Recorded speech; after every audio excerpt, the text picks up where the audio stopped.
5 राज्यों के विधानसभा चुनाव के नतीजे आने के बाद देश में एक बार फिर इंडिया गठबंधन को लेकर सियासी सरगर्मियां तेज हो गई हैं। इंडिया गठबंधन में शामिल दलों ने इन नतीजों पर कहा है कि इसका असर 2024 के चुनावों में नहीं पड़ेगा। वहीं बीएसपी प्रमुख मायावती ने भी इन चुनाव नतीजों पर हैरानी जताई है। साथ ही इंडिया गठबंधन में शामिल होने का संकेत भी दे दिया है। क्या है पूरी खबर, देखते हैं रिपोर्ट। एनसीपी प्रमुख शरद पवार ने विधानसभा चुनाव नतीजों पर कहा कि ये जो रिजल्ट आया है उसका असर 2024 के आम चुनावों पर नहीं पड़ने वाला है। मध्य प्रदेश, छत्तीसगढ़ और राजस्थान में बीजेपी की शानदार जीत हुई है, जबकि कांग्रेस को इन नतीजों से बड़ा सबक मिला है। शरद पवार ने मीडिया से बातचीत में कहा, हमें अनुमान नहीं था कि ऐसा रिजल्ट आएगा।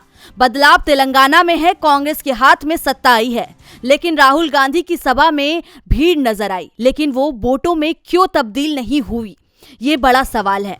वहीं उन्होंने 3 राज्यों में बीजेपी की जीत को मोदी की जीत मानने से इनकार कर दिया है।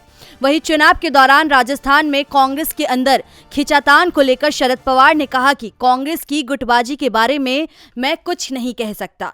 क्या विधानसभा चुनाव के परिणाम से इंडिया गठबंधन पर कोई असर पड़ेगा? इस सवाल पर एनसीपी चीफ शरद पवार ने कहा, ऐसा नहीं लगता है कि इस नतीजे का इंडिया गठबंधन पर कोई असर पड़ेगा। 2 दिन बाद इंडिया गठबंधन का कार्यक्रम है, उसमें सब कुछ स्पष्ट होगा। शरद पवार ने साथ ही कहा कि उन्हें नहीं लगता है कि लोकसभा चुनाव के दौरान महाराष्ट्र में इस तरह की कोई स्थिति बनेगी। आपको बता दें कि मध्य प्रदेश में बीजेपी ने 163 सीटों पर जीत दर्ज की है, जबकि कांग्रेस ने 67 सीटों पर कब्जा किया है। वहीं राजस्थान में बीजेपी को 115 और कांग्रेस को 69 सीटें मिली हैं। वहीं सबसे ज्यादा हैरान करने वाले नतीजे छत्तीसगढ़ में देखने को मिले, जहां बीजेपी को 90 में से 54 सीटें और कांग्रेस को 35 सीटें पर जीत मिली है। डीवी लाइव की रिपोर्ट।